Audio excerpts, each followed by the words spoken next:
मोदी 2026 तक प्रधानमंत्री पद पर नहीं रहेंगे। ये बयान है दिल्ली के पूर्व मुख्यमंत्री अरविंद केजरीवाल का।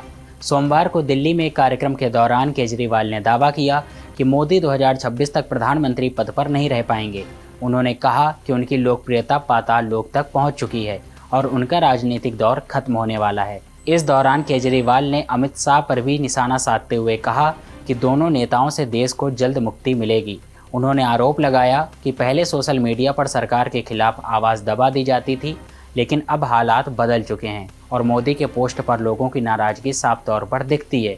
चलिए सुनते हैं कि केजरीवाल ने और क्या कहा। सबसे पहले मैं संजय रावत जी को बधाई देना चाहता हूँ ये किताब लिखने के लिए। इसमें फैक्ट्स भी हैं बहुत सारे और बहुत इमोशनल किताब भी है, तो जो लोगों ने नहीं पढ़ी है वो ज़रूर इसको पढ़िएगा।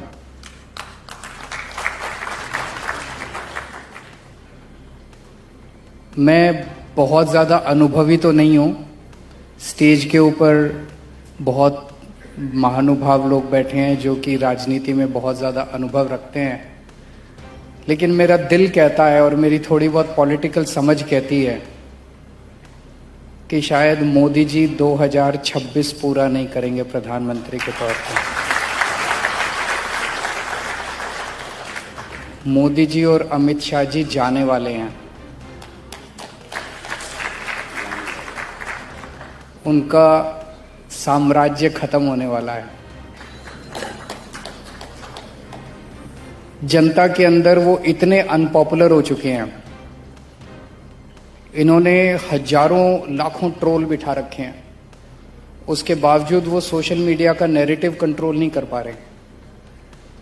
मोदी जी एक पोस्ट डालते हैं, आप उसके नीचे कमेंट्स पढ़ लो। एक समय ऐसा होता था कि इनकी पूरी मशीनरी मिलके एक भी नेगेटिव कमेंट अगर आता था तो उसको ये लोग डिलीट या म्यूट या कुछ मेरे को तो ज़्यादा नहीं पता, वो कुछ कर देते थे। अब तो पूरा का पूरा मोदी जी एक ट्वीट करते हैं, नीचे सारी गालियां ही मिलती हैं उनको और कुछ नहीं होता उसके अलावा। एक समय था जब मोदी जी के खिलाफ कोई मीम बना देता था तो उसको जेल हो जाती थी। अब इतने मीम बन रहे हैं, तो किस किस को जेल में डालेंगे मोदी जी। पूरा माहौल ही बदल चुका है, इकोसिस्टम बदल चुका है पूरे सोशल मीडिया का। वही आपको बताता है कि मोदी जी की पॉपुलैरिटी आज पाताल लोक में पहुंच चुकी है।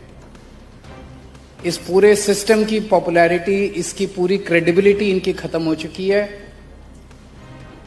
एक प्रश्न ये उठता है, फिर चुनाव कैसे जीत रहे हैं? चुनाव बेईमानी से जीत रहे हैं।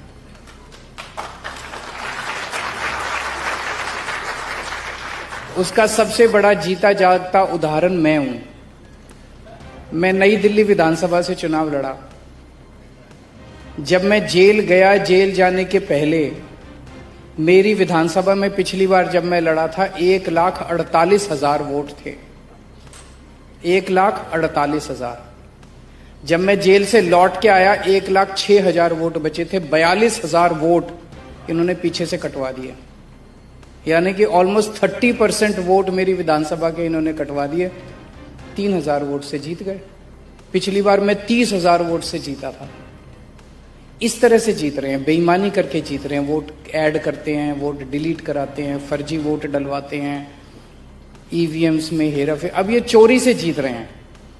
लेकिन एक ना एक दिन तो जब सब जनता खड़ी होती है तो सबको अपना वो मिलता है। तो मेरा अपना मानना है और मैं समझता हूं कि जब देश को इन दोनों से मुक्ति मिलेगी तो एक सेटिस्फैक्शन ये होगा कि इस लड़ाई में हमने भी थोड़ा सा कंट्रीब्यूट किया था, हम भी जेल गए थे। हैं? फ्रीडम फाइटर, हम भी इस पूरी लड़ाई के फ्रीडम फाइटर। मुझे दुख इस बात का होता है कि इस देश की जनता ने जितना बड़ा मैंडेट इनको दिया 3 बार, ये चाहते तो इतना कुछ कर जाते देश के लिए। इतना मतलब देश याद करता है इनको। देश कोई 12 साल हो गए इनको, 12 साल कम नहीं होते किसी भी देश के इतिहास में, बहुत होते हैं। इतने बड़े बड़े काम करके जा सकते थे कि सुनहरी अक्षरों में।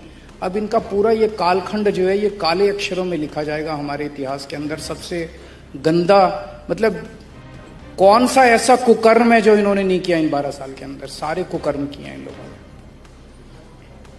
एक बात और कहना चाहूंगा कि अब इन्होंने सारा सिस्टम ऐसा कर दिया कि ईमानदार कौन है और बेईमान कौन है, इसकी परिभाषा बड़ी साफ साफ हो गई है।